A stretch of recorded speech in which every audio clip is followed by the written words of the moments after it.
Vamos lá então, pessoal. Vamos começar bem para cima hoje, bem animado. Salve, salve, meu amigo, minha amiga. Seja muito bem-vindo a mais um videozão. Lá. Mais um videozão maravilhoso. Pra quem? Você tem várias pessoas assistindo, mas aqui, ó, meu olhar aqui, ó, individual. É pra você esse vídeo. Seja bem-vindo ao canal Português Fácil, meu amigo e minha amiga. E hoje nós vamos falar do quê? A gente vai lá de cara na literatura. Cara, falar de literatura, como é que é falar de literatura para você? Quando você traz alguma memória lá da época que você frequentava no colégio, né? Como é que é? Qual a última memória que você tem quando fala de literatura? Coloca para mim se você quiser no comentário, se bem que eu gosto de ler. Que quando fala em literatura, qual o sentimento que vem? Ah, vem o sentimento que eu penso em livros. Ah, não, vem um trauma, porque o professor mandava ler um monte de coisa, não lia, procurava o resumo, ficava apavorado. Quando fala em literatura, não, é uma coisa fantástica, porque eu adoro ler, eu adoro histórias. Nossa, eu lembro que eu li tal livro. Cara, fala pra mim o que vem em literatura na sua cabeça. Só pra eu sentir se você ama literatura ou não, se você tem um pouquinho de trauma. Mas olha só, essa aula é importante por quê? Porque eu vou mostrar para você como aparece a literatura no Enseja e como que nós vamos resolver as questões. Nós já comentamos em outros momentos aqui como que você pode estudar a literatura na prova do Enseja, só que hoje especialmente a gente já vai de cara com questões. Nós vamos resolver questões literárias e a partir disso vamos comentar as melhores estratégias para você se dar bem, tá? Não se esqueça de se inscrever no canal, de ativar o sininho de notificações para você receber uma mensagenzinha maravilhinda aqui cada vez que tiver um vídeo novo postado. Fechou? Vamos lá então? Começando, 2, 3 já, valendo. Moçada, ó, quando a gente fala de literatura na prova do Enseja, nós vamos falar de quais estilos de texto. Primeiro que não vai aparecer um texto longo pra caramba, não vai aparecer lá um capítulo para você ler na prova do Enseja. Vai aparecer um poema, tudo bem? Ou vai aparecer um trecho de algum texto, tá? Então, por exemplo, nós temos crônicas. Crônicas são textos narrativos, histórias, tá? Que envolvem o cotidiano, tá? E esses textos geralmente são curtos. Então, uma crônica, por exemplo, pode ser que ela apareça inteira na prova do Enseja, porque, como eu disse, é um texto narrativo, historinha, que fala do dia a dia, tá? E aí, por ser um texto menor, pode ser que, dependendo do tamanho do texto, os caras coloquem o texto inteiro na prova sem problema, mas vai ser um texto pequeno. Agora, vamos lá, vai cair um trecho de um romance, tá? Ou vai cair um texto lá do Machado de Assis, um texto narrativo do Machado de Assis, grandão. Cara, não vai caber isso na prova. Então ele vai pegar um trechinho e ele vai fazer uma pergunta ali sobre o narrador, sobre o que é que está acontecendo na situação, tá? Da trama, o que você percebeu naquele parágrafo. Então uma coisa mais pontual. E aí, como eu disse, o que acaba prevalecendo, o que acaba aparecendo muito nas questões mais fáceis do Enseja, são os poemas, tá? Então aparece bastante poema. Nesse vídeo, então, eu vou mostrar para você como que a literatura cai no Enseja, mas com um foco em especial em poemas. E aí, em um outro momento, a gente vem resolvendo questões literárias de outros estilos. Então, como eu disse, de uma crônica, de um romance, de um conto e por aí vai. Combinado? Então, bora lá, então, ver como que aparece a literatura numa questão. Acompanhe agora. Moçada, ó, então você vê aí a questão número 15 de uma prova do Enseja, tá? E aí você vê logo de cara pelo formato que é um poema, tudo bem? Bom, vamos lá. Ali tá escrito aqui embaixo, ó, C.D. Andrade, ou Andrade C.D., né? Que seria do Carlos Drummond de Andrade esse poema, tudo bem? Aqui embaixo está disponível, www.carlosdrummonddeandrade.com.br. Beleza. O que você vai fazer? Pense sempre o seguinte, eu disse para você que como que você estuda literatura? Você estuda literatura lendo textos literários, tá? Então é assim que você estuda. Num vestibular, por exemplo, você tem uma lista. Tá? Eu moro aqui em Londrina, a Universidade Estadual de Londrina ela dá uma lista de 10 livros para o cara ler, tá? Você não vai fazer isso, tá?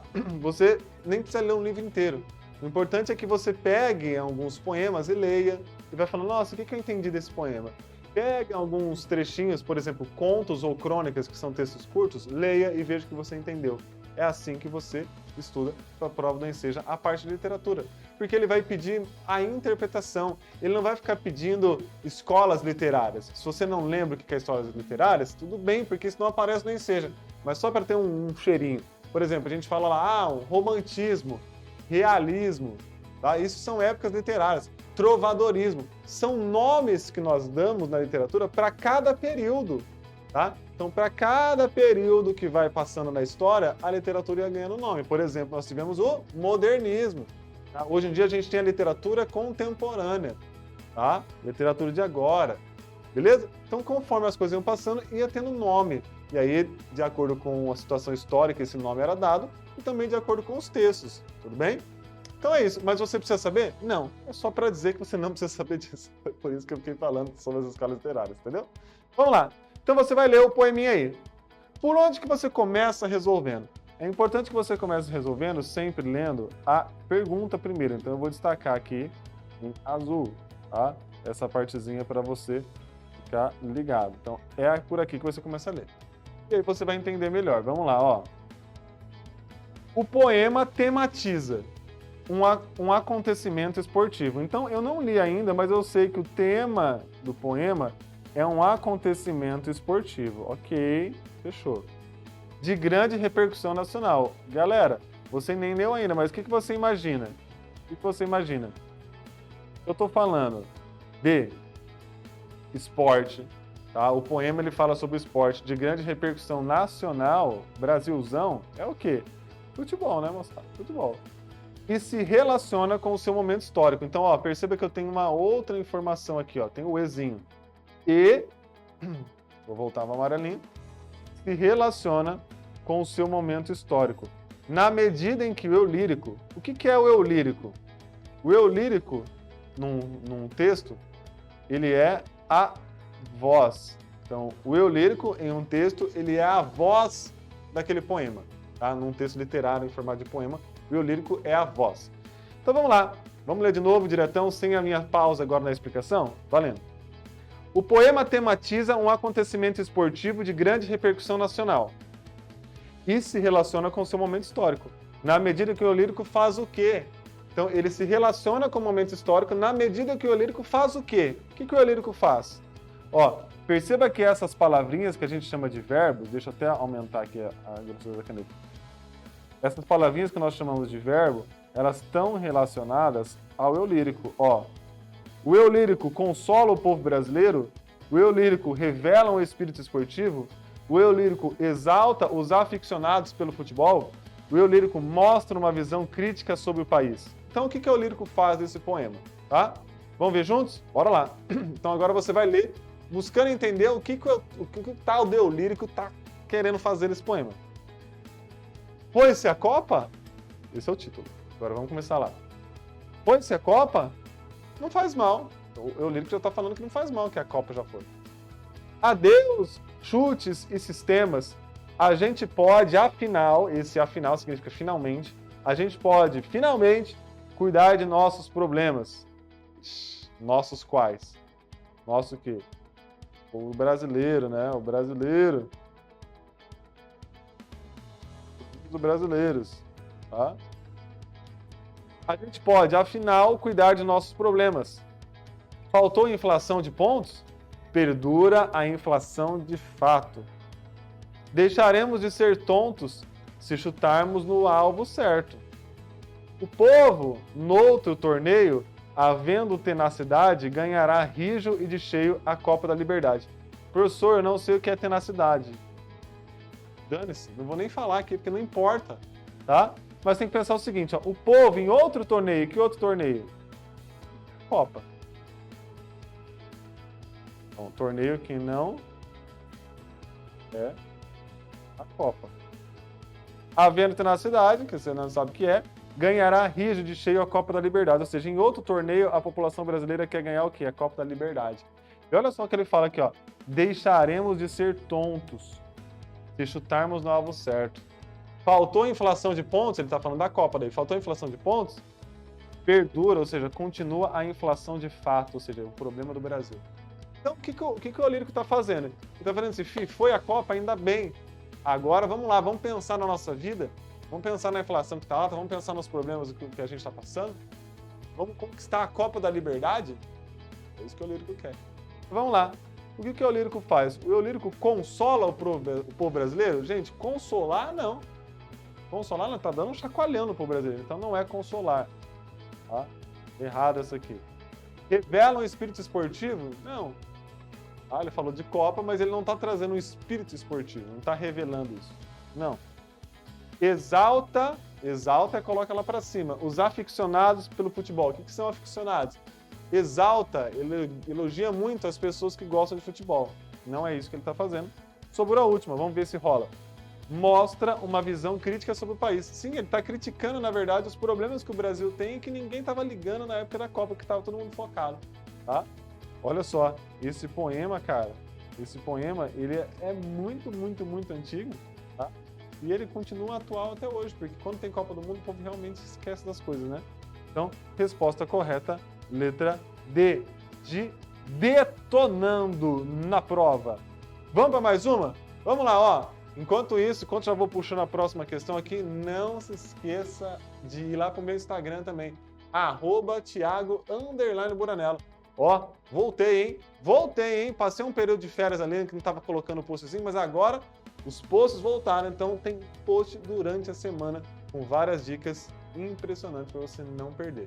Fechou? Vai lá e coloca assim na última foto, no último post. Ó, acabei de ver um vídeo seu no YouTube. Porque às vezes o povo manda no direct e o direct não aparece para mim, então manda lá no comentário. Pega a última foto. Nem que for uma coisa triste, Deus do livre. Mas se tiver uma última foto triste, vai lá, pode mandar. Oi, professor, licença aqui, ó. Licença. Só para colocar que eu tô chegando, acabei de ver um vídeo seu no YouTube. Fechou? Vamos lá então. Bora lá pro próximo exercício. Ó, esse já é um poema maior. Álvaro de Azevedo, mas você não precisa saber. Só tá escrito aqui A. Azevedo, beleza? Tá? E aí o que você faz? Você começa por aqui, tá? Você começa por essa partezinha aqui, ó, aqui do lado da pergunta. Vamos lá. Na construção do soneto, galera, você não precisa saber o que é o soneto na prova do ensejo, tá? Mas só para você que é meu aluno ficar sabendo, é o seguinte: soneto é quando o poema ele tem um formato fixo. É quando ele tem